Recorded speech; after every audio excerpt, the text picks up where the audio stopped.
Fala aí, guerreiros conectados do Reino de Deus! Que prazer imenso receber vocês aqui para mais uma aula no nosso canal. Antes de tudo, você já sabe, isso daqui já é de praxe, eu preciso que você clique aqui embaixo e se inscreva no canal e também aperte o sininho de notificação, deixe o seu like e o seu comentário, comenta aqui embaixo os vídeos, as ideias que você quer que eu traga aqui no nosso canal, tá bom? Sobre os estudos da Palavra de Deus.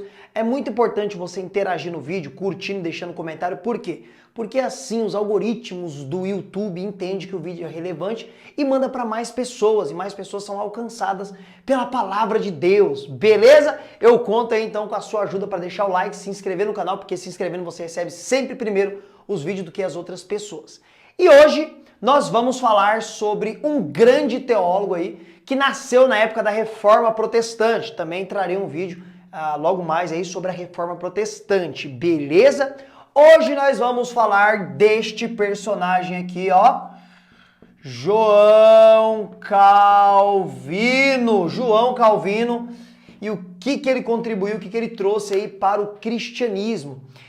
Hoje nós vamos falar sobre aquilo que é chamado no mundo acadêmico de tulipe, ou 5 pontos calvinistas, ou de Calvino. Bom, galera, vamos lá.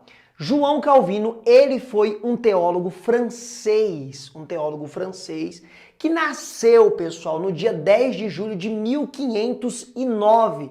Porém, a vida dele foi marcada na cidade de Genebra, lá na Suíça, aonde ele se tornou um grande teólogo, um grande estudante das Sagradas Escrituras e sistematizou, formulou uma posição teológica que é aceita e defendida por muitos até os dias de hoje. Muitos chegam a dizer que João Calvino foi o cérebro, a mente da Reforma Protestante.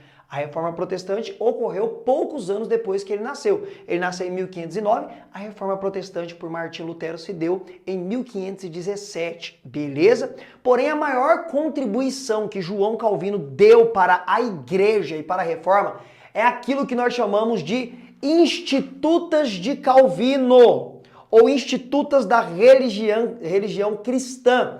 Ou seja, foi um dos primeiros comentários bíblicos. São aí pelo menos 4 volumes aí, traduzido para nós em português, tá bom? Em português, traduzido para nós em português, as Institutas de Calvino. Porém, ele ficou mais conhecido pela posição dele relacionado à salvação, que no mundo acadêmico nós chamamos o termo técnico em grego, né? Soteriologia. A palavra soteria do grego é salvação. Logia significa ensino ou estudo. Então você junta soteriologia, significa estudo ou ensino sobre a salvação. Ele ficou muito famoso pela posição que ele formou em sentido à salvação. Você já viu um outro vídeo meu aqui no canal dando uma pincelada sobre alguns textos que eles usam para defender a salvação dentro do calvinismo e do arminianismo. Mas hoje eu quero aqui focar naquilo que foi ensinado por Calvino. Lembrando, pessoal, também que ele viveu até 1564. Ele faleceu em Genebra como um grande teólogo no dia 27 de maio de 1564. Tem até estátua do homem lá até hoje. E ele foi considerado por muitos, e até pelo o opositor dele, que vai vir mais pra frente, que é Armínio, foi considerado João Calvino como um dos maiores exegeta. O que significa exegeta? Intérpretes da Bíblia. Porque o termo do grego exegese bíblica, né, é a arte de interpretar texto, ou tirar de dentro para fora. Na verdade, a exegese se trabalha junto com a hermenêutica. A hermenêutica, na verdade, seria a arte de interpretar texto, e a exegese é você tirar de dentro para fora as verdades bíblicas. Calvino é considerado um dos maiores intérpretes da Bíblia Sagrada, pessoal. Então temos aí os 5 pontos calvinista, que para eles é chamado isso daqui, ó, tulipe calvinista. A tulipe calvinista, pessoal. Tulipe calvinista. Como que ele definiu os 5 pontos aqui da salvação? Vamos lá. O primeiro ponto, que seria aqui o T da tulipe, significa o quê? Significa total depravação, ou total depravite, né? A total depravação do homem. O que significa a total depravação do homem? O homem, depois que ele caiu no jardim lá do Éden, Adão e Eva, ele está totalmente caído, não tem nada de Deus nele. Ele está morto em seus delitos, em seus pecados, ele está totalmente destruído de forma moral e espiritual e até também degradações físicas. E quais são os textos que eles vão usar para defender a depravação total aqui, né? Total depravação. Colossenses 2,13, né? Paulo falando que todos estão mortos em pecados, colocando todos os seres humanos na condição de morte em seus pecados. Também Paulo diz em Romanos capítulo 3, do verso 9 até o verso 12, ele fala que todos pecaram, não há um justo sequer, não há quem faça o bem, todos estão destituídos, estão longe, estão privados da glória de Deus, porque todos estão mortos em seus delitos. Então o homem sem Deus, ele está totalmente morto, totalmente depravado. O homem sem Deus, quando ele tem um encontro com Deus, aí é restaurado espiritualmente a vida dele, ele nasce de novo, tá bom? Então aqui temos a depravação total, que é o primeiro ponto dos 5 pontos calvinistas aqui da Tulipe. O segundo ponto calvinista é ou a ideia, né? A ideia mais ampla de uma eleição incondicional, unicondicional, uma eleição incondicional. O que significa a eleição incondicional? A eleição incondicional dentro do mundo do calvinismo, a ideia é que Deus ele escolhe os seus salvos, o seu povo, sem condição alguma, não tem condição para ele te escolher. Ele não precisou ver se você seria bonitinho, se você seria bom, se você não seria bom. Como nós vimos, isso daqui é dentro do mundo calvinista, tá pessoal? Depois vai ter os 5 pontos arminianos.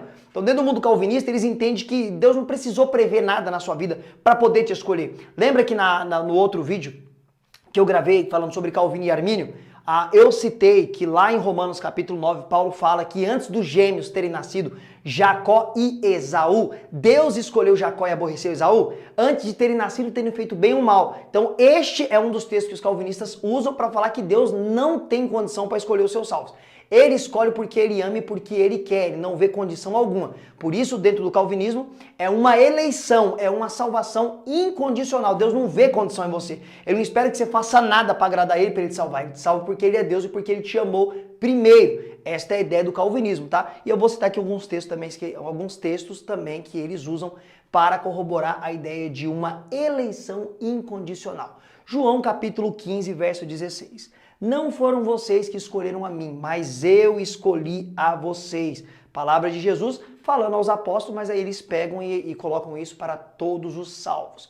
Efésios capítulo 1, como também nós vimos no outro vídeo, verso 4 e verso 5 aparece lá. Nos elegeu em Cristo Jesus antes da fundação do mundo, nos predestinou para filhos e filhos por adoção, ou seja, tudo partiu dele. 1 Tessalonicenses capítulo 1 e verso de número 4. Nossa eleição vem de Deus, ou seja, é Ele que nos elegeu, é Ele que nos chamou de forma incondicional. Ele não viu condição para nos chamar. Esta é a ideia dentro aqui do calvinismo, que seria o segundo ponto aqui, né? Uma eleição incondicional. Agora vem a letra L aqui da Tulipe, que seria limited expiação, ou uma expiação limitada, uma expiação limitada, ou seja, o que significa isso?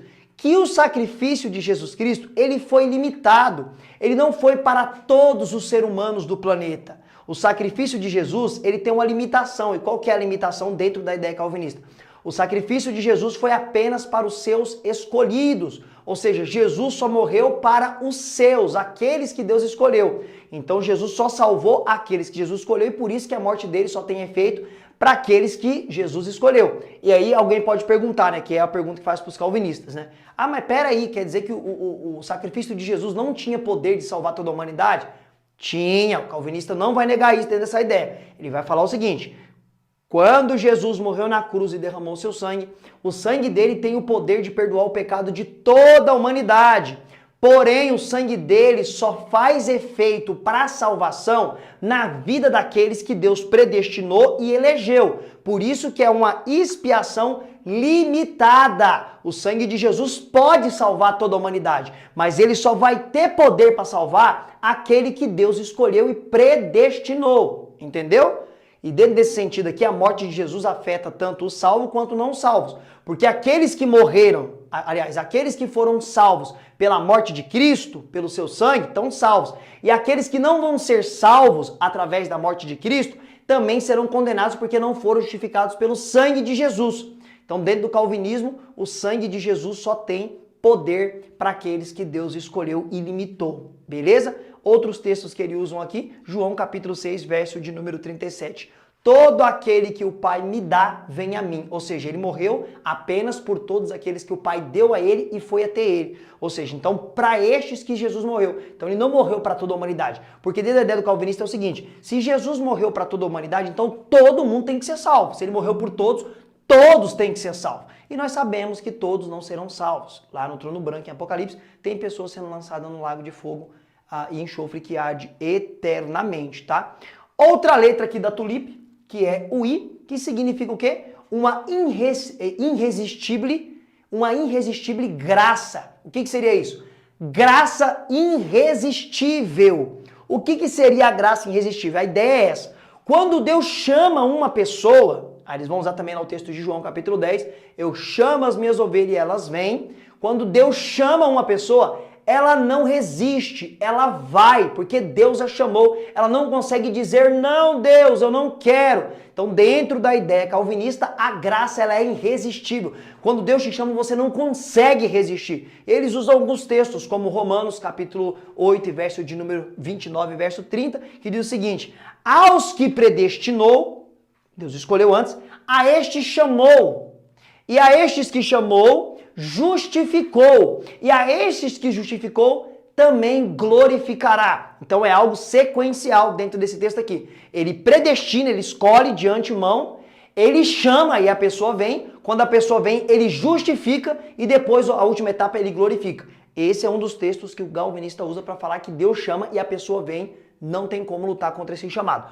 Outro texto clássico que os calvinistas usam para defender aqui esse ponto, né?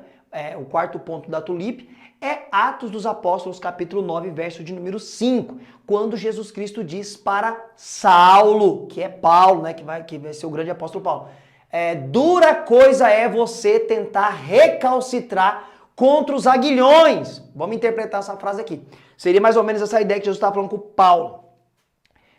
É impossível para você, dentro do mundo calvinista, tá, pessoal? É impossível para você tentar parar o meu agir, Paulo. Você tentar deter o que eu quero fazer em você. E essa expressão que Jesus Cristo usa, dura coisa é para você, é difícil você tentar recalcitrar, ir para trás, barrar os arguilhões, é ruim para você, Paulo. Arguilhão era um instrumento pontudo que era usado para amansar boi. É como se Jesus estivesse tentando amansar boi, tentando mudar, converter o coração de Paulo, e Paulo estava tentando resistir. Então o calvinista fala assim o seguinte, e aí, Paulo conseguiu resistir? Paulo queria ser crente?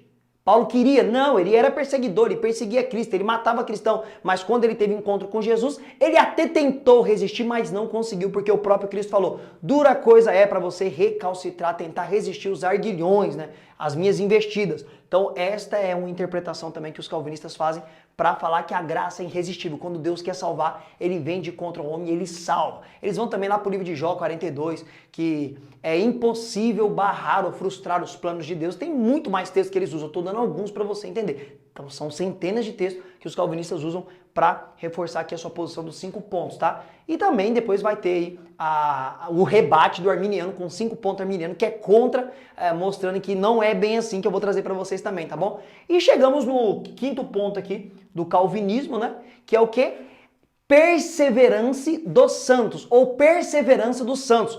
O que é a perseverança dos santos? Dentro do mundo calvinista, o que eles entendem? Eles entendem que quando Deus chama você, quando Deus te predestinou, quando Deus te elegeu para a salvação, Ele te garante até o fim. Ele faz com que você fique fiel até o fim, que você persevere, que você nunca vai desistir. Ele te dá o Espírito e você vai caminhar até o fim, firme, sem desistir dos caminhos do Senhor. É isso que ensina o calvinismo. Eles usam o texto de Paulo, né? Aquele que começou a boa obra, ele é fiel para sustentá-la e concluir até aquele grande dia. É um dos textos. Ou seja, se ele começou a boa obra na minha vida, ele vai ser fiel para sustentá-la até aquele grande dia. Eles também usam esse texto e alguns textos que eu coloquei aqui para vocês. Romanos capítulo 8, verso de número 35.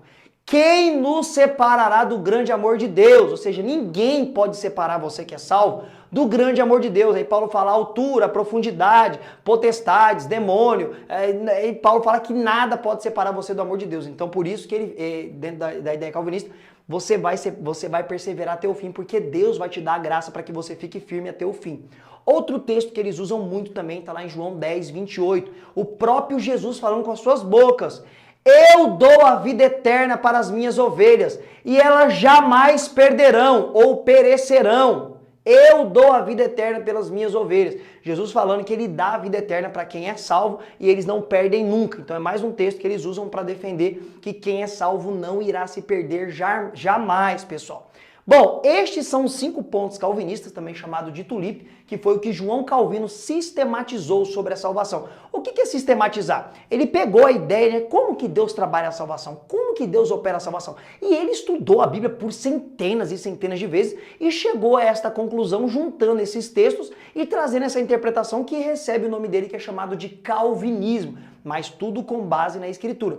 É muito importante, pessoal, também nós derrubar por terra aqui uma coisa que sempre é falado no meio de muitas pessoas que não entendem o que é o calvinismo, tá? E nós não podemos ser desleais. Muitas pessoas falam, os calvinistas nem pregam, porque para eles, se Deus elegeu, se Deus escolheu, para que pregar? Não precisa pregar, não precisa anunciar. Se Deus já escolheu, tá tudo escolhido, para que Jesus morrer? Para que cruz? Vamos lá, pessoal. Isso daqui é fácil de responder. A primeira pergunta, né? Para que Jesus morrer, sendo que Deus já escolheu todo mundo para ser salvo? Porque o método que Deus escolheu para salvar o seu povo foi através da morte de Jesus Cristo, do seu Filho. Ele quis provar o grande amor que ele tem pelas suas criaturas, né, pelos homens que ele criou, a obra da criação, e a maior expressão que ele demonstrou do amor que ele tem pela humanidade, que ele salvou os salvos, foi entregar o Filho dele para morrer por nós, sendo ainda pecadores. Eu vou dar um exemplo. Talvez você que está me assistindo, você tenha filhos, ou filhas, ou sobrinho, ou parente criança. Você daria o seu filho, a sua filha, o seu sobrinho, o seu neto, para morrer por um estrupador, por um assassino, por Hitler, se ele tivesse arrependido? Você não daria, assim como eu tenho meu filhinho ali em casa, eu não daria ele para morrer por ninguém, pessoal. Mas Deus nos ama tanto que ele deu o seu único filho, primogênito, para morrer por todos os pecadores que vão ser salvos por ele. Então, dentro do mundo calvinista, sim, Jesus tinha que morrer porque estava profetizado e foi um método que Deus escolheu para justificar e salvar os seus salvos. Outra coisa que eles falam contra os calvinistas é mentira, nós não podemos ser desleais. Eles não precisam pregar, porque se Deus escolheu, a pessoa vai vir do mesmo jeito. Nada disso. A Bíblia deixa muito claro, os calvinistas defendem isso, que o método que Deus escolheu para alcançar o seu povo, os seus escolhidos, foi mediante a pregação do Evangelho. Paulo diz isso lá em Romanos. Em Romanos ele fala, como crerão se não ouviram? Como ouvirão se não há quem pregue? Quão formosos são os pés daquele que anuncia as boas obras. Então tem que ser pregado o evangelho para o Espírito Santo vir no coração do homem, convencer ele do pecado, da justiça e do juízo e assim gerar conversão. Então o calvinista não nega que através da pregação que Deus escolheu este método para alcançar os seus salvos. Então jogado por terra esses espantalhos que levantam contra a posição calvinista, tá? Esses são os rebates que eles usam para defender a sua posição. E aí, você gostou de saber sobre os 5 pontos calvinistas, conhecido mais como tulipe? Gostou de saber dessas duas coisas aqui no final que as pessoas sempre levantam contra eles? Comenta aqui embaixo aqui pra mim, fala se você já sabia, o que você achou desse vídeo e se você quer que eu continue produzindo conteúdo assim pra vocês. E até a próxima, aonde eu vou trazer os 5 pontos do arminianismo, rebatendo aqui os 5 pontos calvinistas. Tamo junto, queridos guerreiros conectados!